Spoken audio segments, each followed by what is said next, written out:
Et pour cette dernière session, nous avons ici le plaisir d'avoir le professeur Thomas Koumans, qui est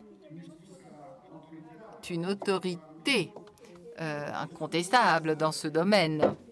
Le professeur Koumans enseigne histoire de l'architecture et conservation du patrimoine bâti à Louvain, à l'université de Louvain. Depuis quelques années, ses recherches se concentrent sur l'architecture sacrée catholique et d'une part sur la recherche des monastères médiévaux et d'autre part la réutilisation adaptive des églises, avec quelques aspects spécifiques liés à des missions en Asie orientale. Le professeur Koumans est cofondateur d'une organisation qui, je crois, beaucoup d'entre nous connaissent, Future for Religious Heritage.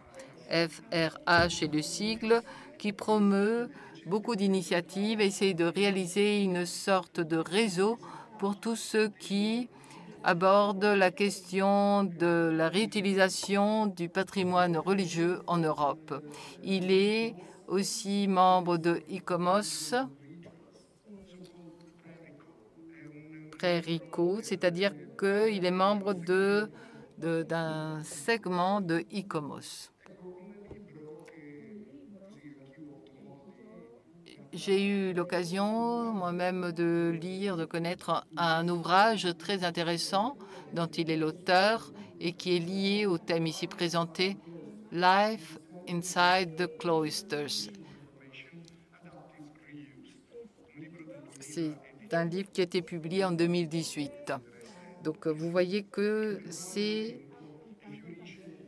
un intérêt qui perdure dans le temps et qui donne lieu à des publications récentes. Alors, c'est un honneur de l'avoir ici aujourd'hui. Merci. Thank you, Luigi. Merci, Luigi, pour ta présentation. Je remercie les organisateurs et je vous remercie pour l'invitation à partager des orientations dans la gestion de patrimoine. Living heritage is defined.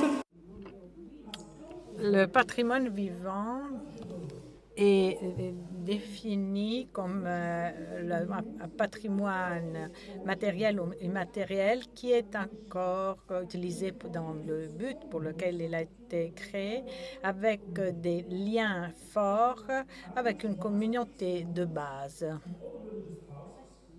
Des abbayes, des monastères, des couvents, d'autres maisons religieuses ont été construits pour ces communautés en harmonie avec leurs traditions monastiques spécifiques. Par conséquent, la sécularisation des maisons religieuses signifie une rupture dans cette continuité de la tradition religieuse, donc une perte irréversible d'un patrimoine vivant.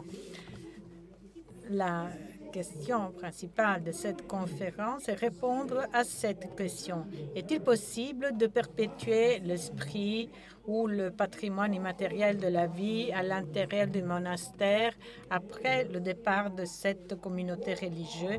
En d'autres termes, quelles sont les conditions pour conserver l'esprit du lieu après le départ de la communauté?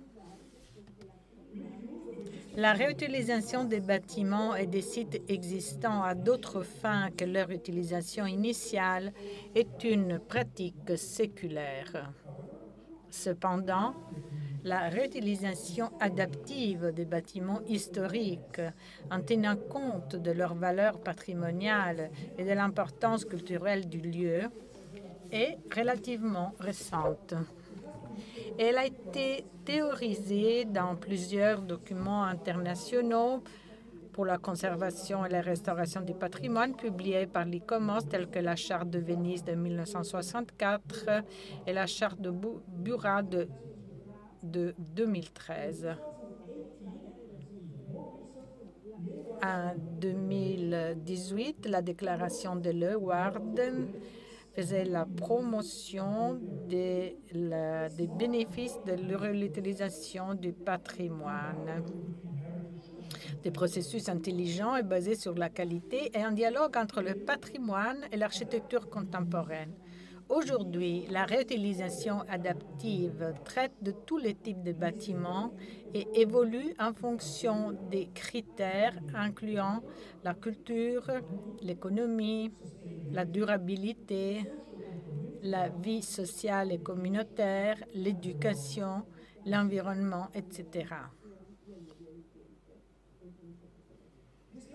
Cette conférence est organisée en 3 parties. La première, la sécularisation des maisons religieuses avant l'ère moderne du patrimoine et ses conséquences sur le patrimoine de ces lieux. Deuxième, le concept de patrimoine vivant en général et de patrimoine religieux vivant en particulier. Troisième, le défi de garder vivant quelque chose de la tradition et des valeurs des anciennes communautés de vie consacrées, en comprenant et en gardant vivant l'esprit du lieu.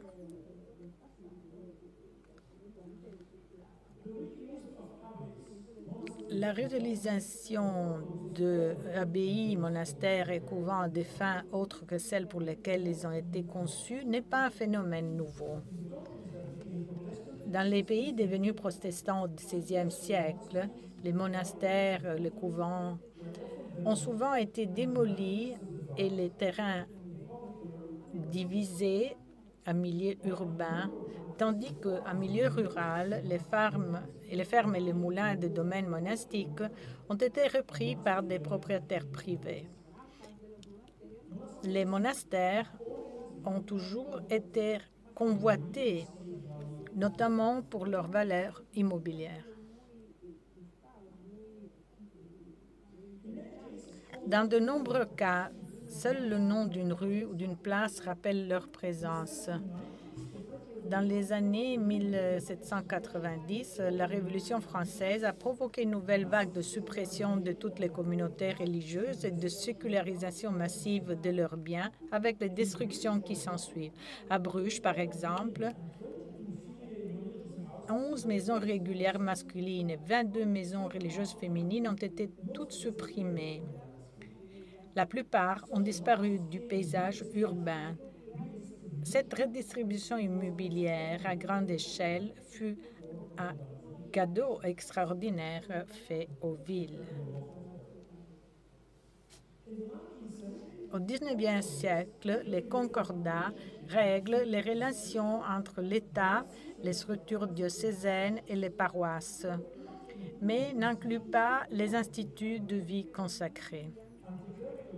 Les gouvernements anticléricaux s'en prennent régulièrement aux instituts religieux et la sécularisation, accompagnée de nouvelles vagues d'expulsions, saisies et ventes, se produit au Portugal, en Espagne, en Suisse, en Prusse occidentale et en France, sans oublier le communisme en Russie à partir de 1917 et en Europe centrale à partir de 1945.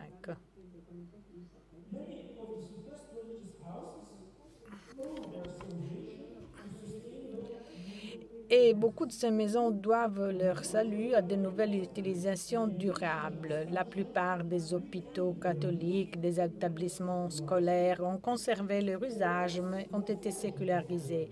Pour d'autres, la morphologie des bâtiments autour de cloîtres a favorisé certains types de réutilisation adaptive fonctionnelle qui nécessitaient des cours fermés. Les cloîtres, les jardins et les fermes domestiques étaient des biens spatiaux que seules les maisons religieuses pouvaient offrir. Dans ma publication « La vie dans le cloître », j'ai proposé d'autres utilisations qui peuvent être appliquées depuis les fermes, les usines, les manoirs, d'autres maisons résidentielles, jusqu'aux casernes, arsenaux, utilisées pour donner une nouvelle vie à ces bâtiments.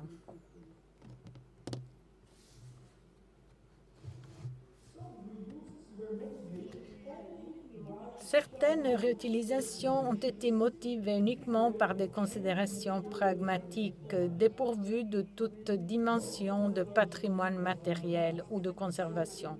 La plupart des aménagements ont été vandalisés et vendus.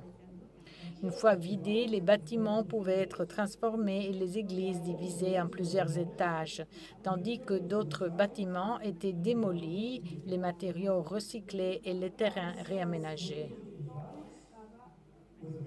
Les abbayes situées dans des vallées avec une rivière et des moulins à eau sont devenues des sites idéaux pour les premières usines de la révolution industrielle.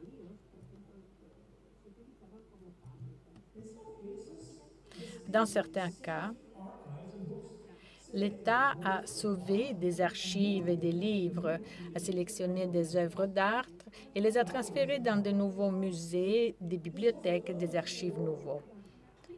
Il s'agit d'une première forme de patrimonialisation du patrimoine mobilier, mais aussi d'une forme de sécularisation de l'art religieux. Dans les musées, les œuvres d'art religieuses ont été décontextualisées et ont perdu leur intention initiale de support de dévotion et prière. La comparaison entre les tableaux de Rubens au musée de Bruxelles, qui ont tous été créés comme retables d'églises monastiques, comme par exemple Rubens sur l'autel baroque de l'église jésuite d'Anvers, montre comment un contexte abstrait ajoute à la perte de signification. Dans ce musée, les tableaux sont des chefs-d'œuvre dont la qualité esthétique exalte le génie d'un peintre, mais ils ont perdu leur destination première et ne constituent donc plus un patrimoine vivant. Donc, ils sont une œuvre d'art, mais ne sont plus patrimoine. Dès le début du 19e siècle, les monastères réutilisés acquirement ont acquis une dimension patrimoniale. Ce processus se développe lorsque l'objet a perdu sa valeur d'usage et est menacé. Le meilleur exemple sont les ruines, qui, par définition, est un bâtiment abandonné sans usage. Des siècles après la destruction, ces ruines ont attiré des artistes romantiques qui ont suscité la conscience et la nostalgie du patrimoine, de la même façon que les ruines des temples grecs, romains et égyptiens. Ces pierres ont conditionné l'approche occidentale du patrimoine architectural du 19e siècle. Et ceci est très important. Au 19e siècle, et qui a été pendant longtemps, qui s'est concentré pendant longtemps seulement sur l'aspect matériel. Ces sites ne sont pas un patrimoine vivant, mais conservent des hautes valeurs esthétiques et historiques, mais ils sont tout à fait déconnectés des communautés qui vivaient là et par conséquent de personnes. De la même manière que la décontextualisation des peintures religieuses a contribué à leur sécularisation, de nombreuses ruines monastiques sont devenues des monuments nationaux et ont été au cœur des politiques de conservation. Par exemple, l'abbaye du Mont-Saint-Michel, Fontevraud en France. Deux icônes de l'architecture monastique médiévale ont servi de prison. Cette utilisation garantissait un entretien de base à l'époque où l'on ne pensait presque pas au patrimoine. Leur patrimonialisation ultérieure a conduit progressivement à leur protection, leur restauration, la reconversion et enfin leur inscription sur la liste du patrimoine mondial. Clairvaux, l'abbaye de Saint-Bernard, n'a pas encore atteint ce stade de patrimonialisation. On passe maintenant au deuxième bloc. Avec un développement progressif à partir des années 60, le tarissement des vocations religieuses se traduit aujourd'hui par une perte d'intérêt considérable pour les couvents, les monastères et d'autres instituts religieux. Depuis les années 70, des milliers de maisons religieuses urbaines et rurales ont été vendues, démolies, réutilisées et réaffectées à travers l'Europe et l'Amérique du Nord, en commençant par les petits instituts religieux diocésains féminins et les congrégations masculines, mais qui ont un impact profond sur tous les ordres religieux internationaux. La situation n'est pas la même partout. Les Pays-Bas, le Québec, la Belgique, la France sont à la pointe de cette tendance générale, mais tous les autres pays voient leur communauté vieillir.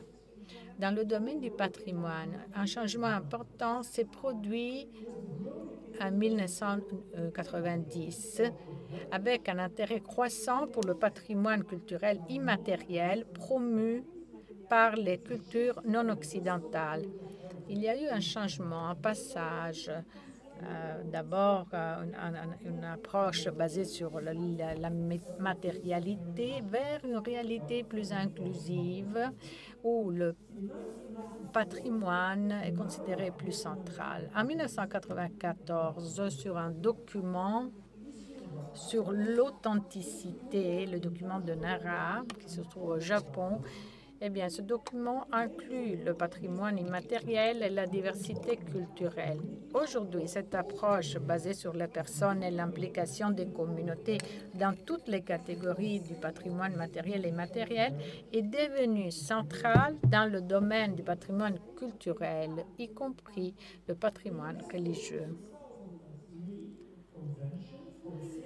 La Convention de l'UNESCO de 2003 pour la sauvegarde du patrimoine culturel immatériel définit le patrimoine culturel immatériel comme les pratiques, les représentations, les expressions, les connaissances, le savoir-faire, ainsi que les instruments, les objets, les artefacts, les espaces culturels qui leur sont associés.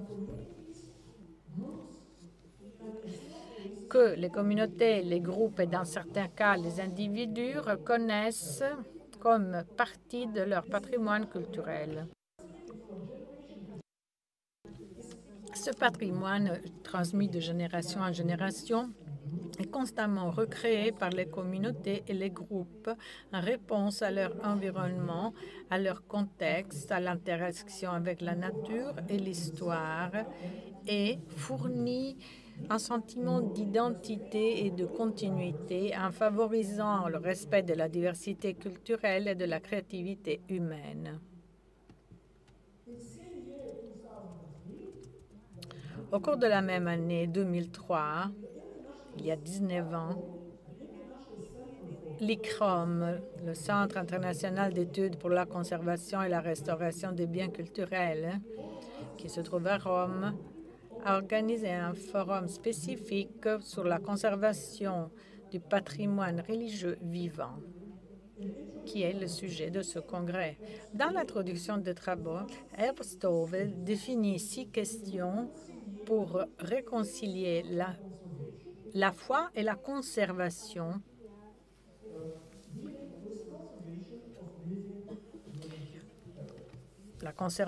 du patrimoine religieux vivant. Numéro 1, l'évolution des besoins liturgiques et fonctionnels. 2, les exigences d'une foi coexistante. 3, la fluctuation de l'intérêt pour la religion. 4, pression séculaire croissante sur les lieux de valeur religieuse. 5, la muséification des lieux ou des objets religieux. 6, des interventions de conservation, continuité de la foi contre la conservation scientifique. Ces questions restent très actuelles. Les conclusions rédigées par Herb Stovell peuvent être résumées en 6 points. Premier point, en l'a déjà répété, le patrimoine religieux vivant revêt une importance particulière, étant donné son rôle vital dans la transmission, l'expression et le maintien de la foi qui donne un sens spirituel et un but à la vie humaine. Deuxième point, comprendre que le patrimoine religieux vivant demande que le matériel et l'immatériel ne peuvent pas être séparés, car tout le matériel culturel a une valeur immatérielle. Troisième, le patrimoine religieux vivant est menacé de plusieurs façons. 4. La prise en charge de ce patrimoine incombe principalement à la communauté religieuse pour laquelle ce patrimoine a de l'importance, mais en collaboration avec des professionnels de la conservation. 5. L'évolution et l'adaptation de pratiques religieuses, de rituels ou de festivités aux circonstances contemporaines doivent être comprises comme une partie normale de la continuité du patrimoine religieux vivant et devraient donc être respectées. 6. Le respect des valeurs religieuses dans un contexte multiculturel est essentiel pour promouvoir la paix et une société tolérante. La meilleure façon de le promouvoir est de renforcer les dialogues interconfessionnels sur les questions concernant la conservation. Donc, le patrimoine religieux ne doit pas être confondu avec les dimensions théologiques de la foi et de la religion. Pour l'UNESCO, le patrimoine vivant concerne seulement les pratiques liturgiques, les rituels, les festivités, les pèlerinages, non pas le contenu. Et ceci devrait s'appliquer à tout le monde religieux. Ici, on arrive à un concept important sur la continuité. C'est la réflexion qui a été développée par Gamini Vesuyuru du Sri Lanka, qui a écrit des réflexions cruciales sur le patrimoine vivant et ses connaissances sur les communautés bouddhistes. Il définit la continuité d'usage comme le critère principal du patrimoine vivant. Et la continuité d'usage est définie sur la base d'une interaction permanente de la continuité de la communauté et des connexions, de la continuité des expressions et de la continuité des soins. Il n'y a pas de hiérarchie, c'est une interaction. Cela veut dire que lorsqu'il y a une rupture de cette continuité, cela amène à une discontinuité, par conséquent une perte du patrimoine vivant. Cela ne signifie pas que le patrimoine meurt, mais qu'il est décontextualisé et qu'il n'est donc plus un patrimoine vivant. D'autres valeurs, telles que les valeurs esthétiques et les valeurs historiques, restent. Pensez par exemple au tableau de Rubens dans le musée. Mais il pourrait avoir acquis une nouvelle fonction. Dans certains cas, pourrait être devenu un patrimoine vivant lié à une nouvelle communauté différente de la précédente. Dans le contexte de cette conférence, je dois mentionner le livre de 2014 sur le monastère orthodoxe de la Météora en Grèce. Le passé et le présent, une approche au patrimoine vivant. C'est la première étude approfondie sur le patrimoine culturel vivant sur un groupe de monastères qui sont encore habités par des moines, mais qui attirent aussi des pèlerins et des touristes. Ces monastères font partie du patrimoine mondial à partir de 1988. Et ici commence la troisième partie de ma présentation qui a comme titre du patrimoine vivant à l'esprit du lieu. Les valeurs de patrimoine ont des points communs avec les valeurs de transmission. Il est clair que le patrimoine culturel monastique fait partie de leur charisme, ou du moins de l'expression de la tradition monastique. Nous pouvons dire aussi que la tradition monastique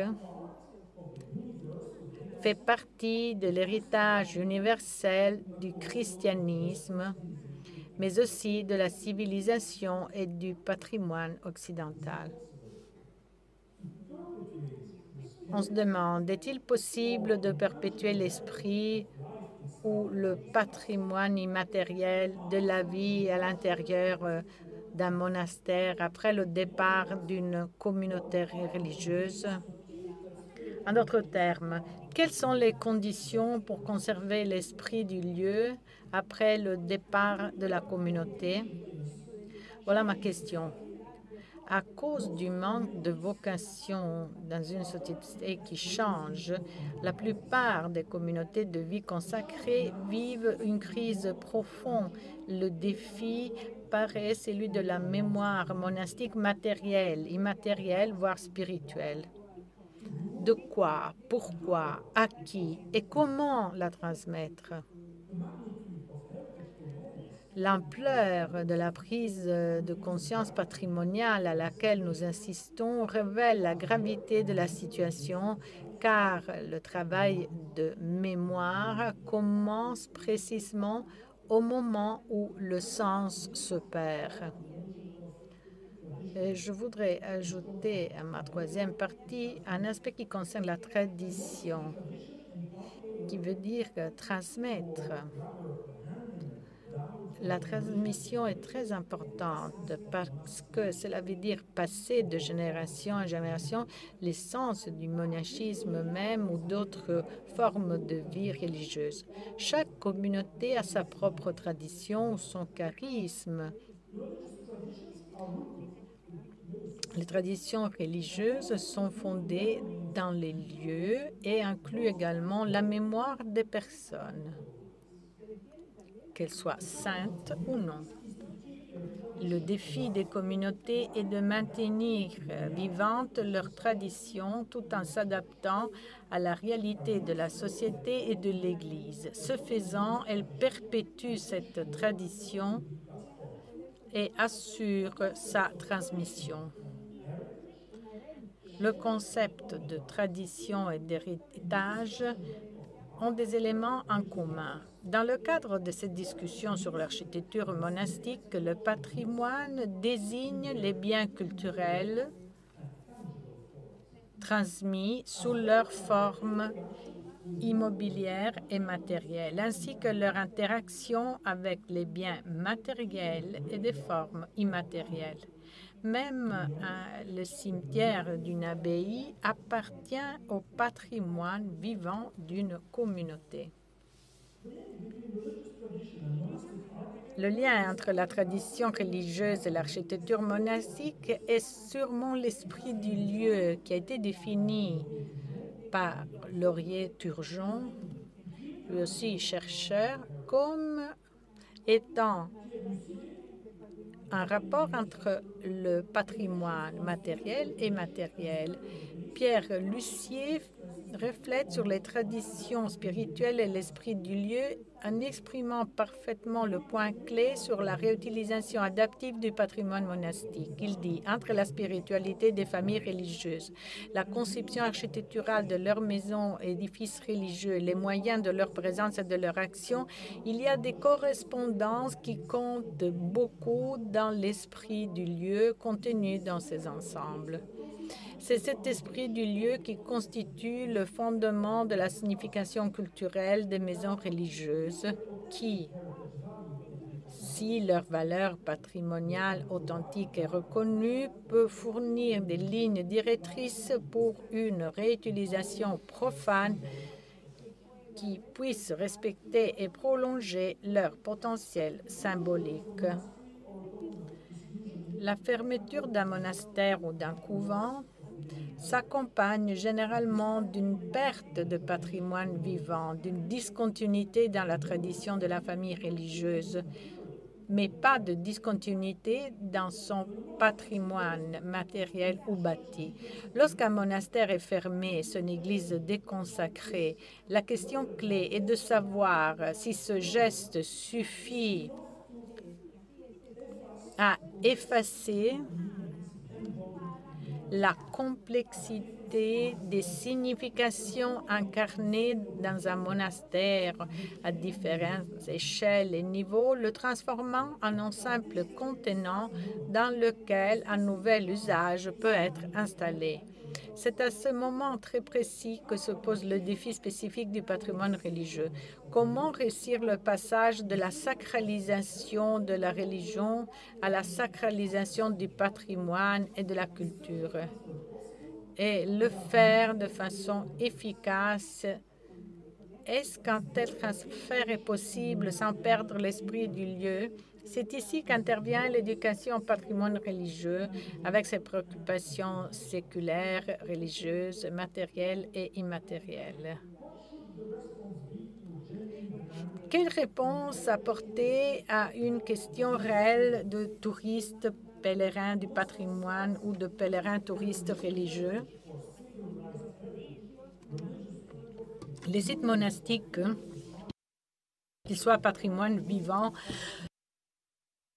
ou sécularisés, continuent d'attirer de nombreux visiteurs dont les motivations sont variées.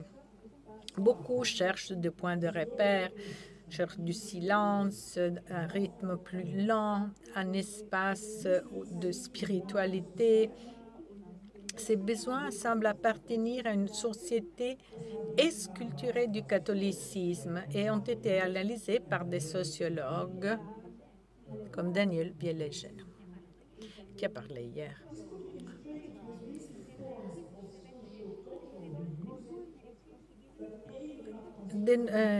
Ça pourrait être de formes de réutilisation socio-culturelle qui voudraient garder ce patrimoine ainsi que l'esprit du lieu. Parmi les expériences récentes, je voudrais terminer ma présentation avec deux exemples. Deux exemples récents. Un, une ancienne abbaye masculine dans un contexte rural et un autre, un ancien monastère féminin dans un centre historique. Le village de François, qui a été ouvert en 2020 près de Toulouse. Si nous regardons la page web, la mission, je cite, le village de François développe des espaces de vie partagés qui réunissent des personnes vulnérables et leurs accompagnateurs autour de trois axes: vivre ensemble, activité économique et écologie intégrale. La citation dit « Nous voulons mettre en réseau différents acteurs de la solidarité en offrant une vision globale et écologique du logement et du travail. Nous voulons contribuer à la naissance d'une société plus juste et plus humaine en développant des styles de vie innovants qui permettent une authentique cohabitation imprégnée de bienveillance. » Le monastère des Augustines dans le Québec est lui aussi un patrimoine, un oasis de patrimoine. Il se trouve dans une partie de l'Hôtel-Dieu au Québec et c'est un monastère. Et c'est ici qu'est né le premier hôpital du continent américain. Nous avons seulement 3 minutes. Donc, il s'agit d'organisations sans but lucratif. Il s'engage à offrir aux visiteurs des horizons spirituels uniques, un voyage vers le bien-être, le contact avec la mémoire des religieuses augustiniennes. D'autres utilisations sont possibles si la conscience du patrimoine et la connaissance du lieu et son esprit se combinent. Toutefois, le souci pour l'authenticité reste une condition essentielle pour la conservation de l'esprit du lieu. Voir des faux moines promouvoir des faux produits monastiques ne fait pas partie de l'esprit du lieu et d'aucune façon fait partie du patrimoine vivant. Conclusion. Les ensembles architecturaux monastiques organisés autour des cloîtres, souvent dans des lieux remarquables, ont un potentiel particulier lorsqu'il s'agit de projets de réutilisation adaptive. Des ambitions patrimoniales explicites sont donc essentielles pour la réussite de tout projet. La seule façon de comprendre les significations culturelles et historiques est de contextualiser les bâtiments dans une perspective holistique qui inclut tous les aspects de l'étude architecturale et historique ainsi que les dimensions spirituelles et matérielles. Nous avons discuté du concept de patrimoine vivant et compris que toute maison religieuse qui perd sa communauté centrale perd sa dimension de patrimoine vivant. Nous avons également compris que le principal défi dans la phase actuelle de transition, qui est plus avancée dans certains pays que dans d'autres, est de conserver l'esprit du lieu et trouver une réutilisation socioculturelle appropriée qui serait en accord avec la tradition religieuse des anciennes communautés de vie consacrée.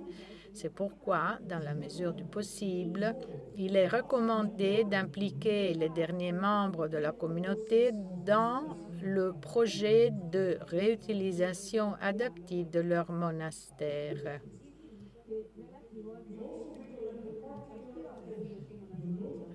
C'est quelque chose que je vous souhaite de tout mon cœur. Nous recommandons également une attention particulière aux complexes architecturaux les plus vulnérables, qui ne sont pas les abbayes historiques déjà patrimonialisées.